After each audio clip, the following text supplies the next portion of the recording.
Hey guys, as I'm filming this, launch day is a couple of days away, so I wanted to go ahead and make a couple of videos. I did a short video, which you should have seen already. If you haven't, go over to the channel, click on shorts. It should be the last one that I put up in order before this video comes out. Tisas reached out to me and said, hey, we're launching a new gun. Would you like to do one of the first videos? And I said, oh, frick yeah, send it on, baby.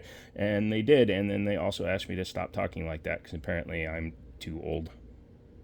Anyway, make sure you like the channel because as I do more reviews like this and they get popular, companies like Tisas, Rock Island, SIG, all the companies that have been participating in the reviews will continue to do so. Full disclosure, they sent it. They did not charge me anything for it. That does not guarantee a good review. Just look at the SIG 1911X if you have any questions about that. So I will be as honest as I can with this firearm. It comes in a hard case that is lockable and it is weather resistant. As you can see, it's got a gasket. All right, let's go ahead and unveil the cake. Inside the box, you get the new Gen 3 Px9 Tisas Duty with the comp in it. That's the big thing, that plus the trigger and the grip. Actually, the whole damn gun is the important thing. Go ahead and make sure it's clear, and we'll check that out in just a momento. So let's go ahead and set that aside. Inside the box, it's a closed cell dense foam, very nice. This gun has interchangeable panels, both side panel and back strap, kind of HK or like the MC28s and a few other guns have. This is awesome because you can customize the feel of the firearm. We'll talk about that in a few minutes. A rudimentary trigger lock, which honestly is all you really need. The long lock that goes through the mag is fine, but worst case scenario, just put that in there and a child is not going to be able to just get that out before you catch on to them.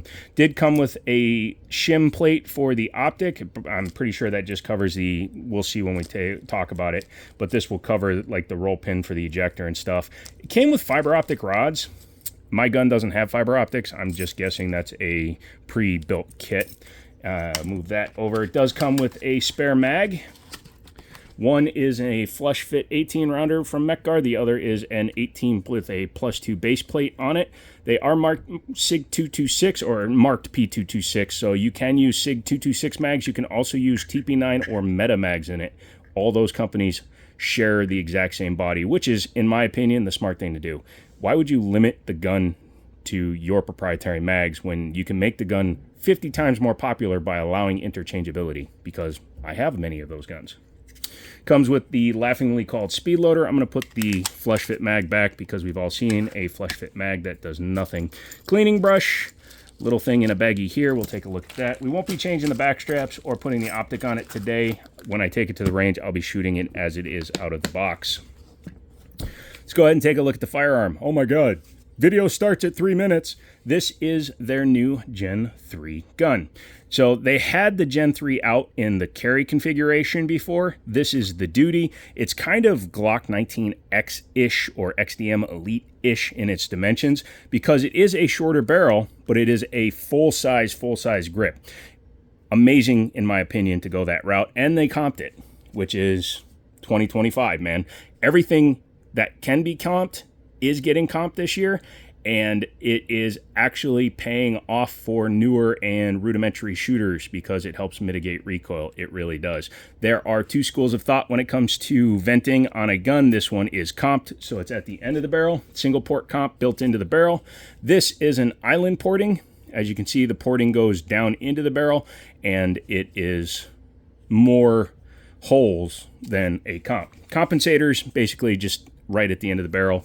Porting is down the barrel. That's how you know the difference. But that's the most popular setup currently right now. This thing feels great in the hand. The polymer feels good. I will probably put a little bit of skate tape up there because I like to have like a place for my thumb to just kind of not slide. That's a personal thing. This has an extended mag release. It comes with a couple of faces so you can extend it even more depending on how you feel. So that's the tallest, that's the smallest, and that is just the medium. So that's the Goldilocks, and then you can go Papa Bear or Baby Bear. Wait, did that work? Maybe. And the gun is ambidextrous for the slide lock slide release, but not the takedown. The takedown is very SIG-like, and it operates as a gas pedal. Very cool. RMR cut out of the box. It does have that shim plate, and again, it's probably for components internally. I've seen that before. It helps maintain the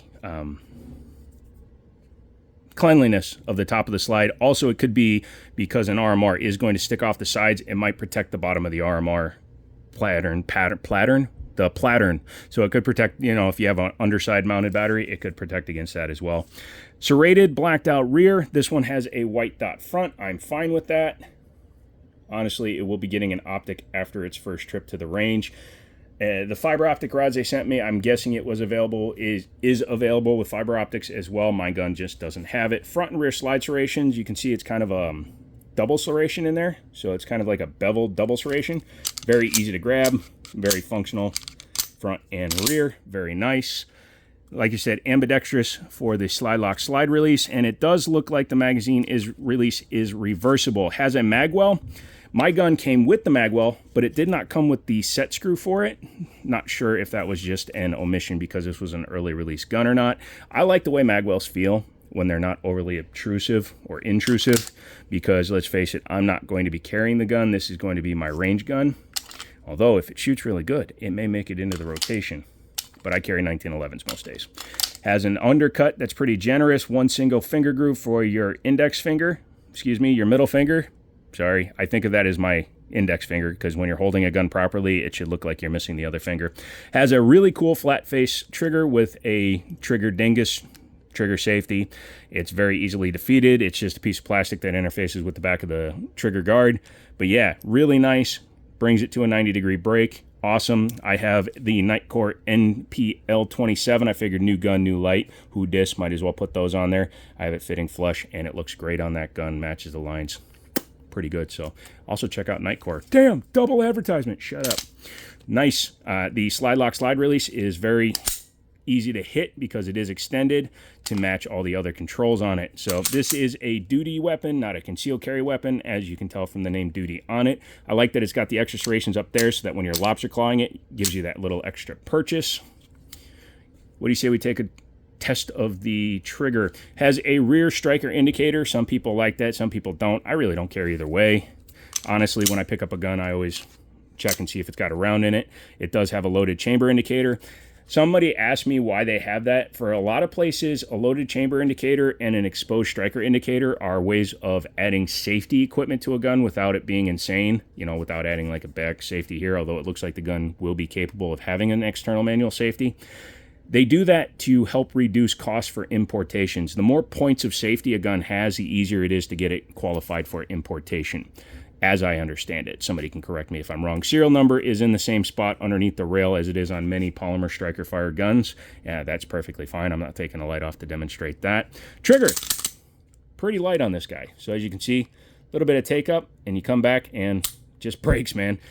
Next to a PDP and a Canic is where I would put this trigger. This thing will keep up in terms of the feel. Longer reset than either of those guns, but the actual pull, oh, sublime. 3 pounds, 3 ounces. I don't know if they did that on purpose, but this thing gets down into 1911 weight. I really like that. The reset, like I said, it's a little bit longer, but for a guy like me that's a slapper, that's 100% fine. It's a pretty cool looking blue on this guy too. Yeah, pretty nice. You want to take her apart? All right, let's do that. Make sure she's clear, and we can take a look at how they comp the barrel. Go ahead and make sure it's clear. You're going to bring it all the way back like a SIG. Flip your lever down, lever, slevers, and then pull the trigger, and that was my fault. Shouldn't have done it that way.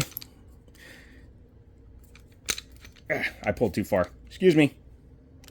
I'm back. I don't cut these videos because I want you to learn with me because I'm a dumbass. I accidentally took the takedown not down far enough. So there you go. It actually has to come all the way down. I had it kind of sitting a little bit flush and it grabbed the slide when I did that. My fault, not the gun's fault. My fault. I'm an idiot. Do it the way the manual says and you'll probably be fine. Double nested spring. It is a metal spring with a little bit of a polymer coating on there, but it is metal. Very nice. The guide rod and the spring. Double spring makes for softer shooting guns. Here is your barrel. As you can see, they cut the comp into it. It does reduce the rifling surface area. As you can see, you don't want rifling through your comp because that's just going to throw shards straight out of the comp when it shoots. So you are limited to that length of your barrel. So roughly a 4-inch barrel, which is fine. Just use good ammo, man. Oh, you lose velocity by running a short barrel. You lose velocity running comped. Use good ammo. Ammo can overcome a lot of things. If comped guns were terrible, nobody will build comp guns. So change the way you're thinking and get with the program. Looking inside of there, there is your firing pin safety, your striker channel. That is a big old striker bottom end.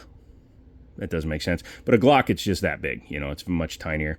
And as I was thinking, there is a roll pin for the extractor that the plate blocks, so that other adapter both covers that as well as protects the underside of your optic.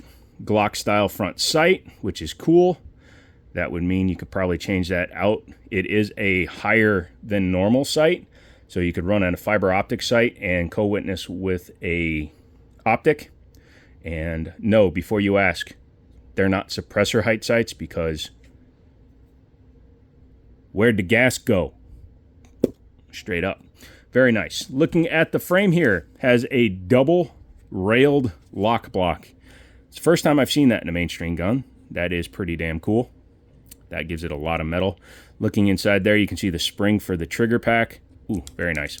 Coming back here, there's your trigger bar, goes around. Your slide lock slide release, I was right the first time, is a true ambi piece, so it comes around on a piece of metal. It's not just like this is thick and that's a thin piece of stamped metal. Some XDs were like that back in the day and they barely worked, so that's nice. That's a chunkster of an ejector, and there is your rear pack. So when you pull the trigger, you can see it just releases the striker as well as lifts up and hits the firing pin block. Very nice. Very good, very good. No need to take it apart any further. Go ahead and reassemble it. Yeah, I can't wait to go to the range. Unfortunately, the weather is not cooperating today, so it will be next week when I go to the range, but that will be a Wednesday video, so make sure you're checking for that. That's pretty smooth.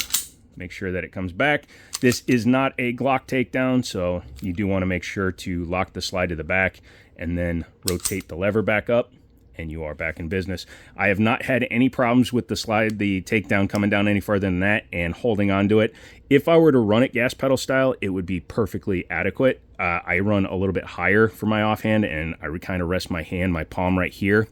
I do like that it has a shelf around the slide release, so I'm less apt to turn it on. But overall, the feel in the hand is really nice. I thought the grip was too thin looking compared to the rest of the gun, but it's perfect for my big old mitts. I am over 5 feet tall, so that makes me one of the bigger people, and it feels amazing in the hand. The weight is really good too. The light helps balance the nose a little bit, but as you can see, it still will tilt. You know, it's pretty good actually. Some polymer guns are very nose heavy, which you actually want because that allows it to recoil better. Let's give it the old bounce test. Yeah, not bad. That is the Tisas Px9 duty comp. I said P-sauce. But that's the Tisas Px9 Gen 3 duty comp, chambered in 9mm. And man, I can't wait to take this to the range because I've been shooting ported and comped guns lately, and I'm really getting into them. They allow me to go faster while also maintaining accuracy. Screw getting a binary. Get yourself a comped barrel. If you have one of these yet, let me know down in the comments. I'd love to hear it. Leave me a comment saying, hey, Joe, I have one of these. Also, comment the word new so I know you made it this far. Anybody that comments the word new will be automatically entered in for 2 of these thumbs ups. All right, see you later. Got to go play with the dog.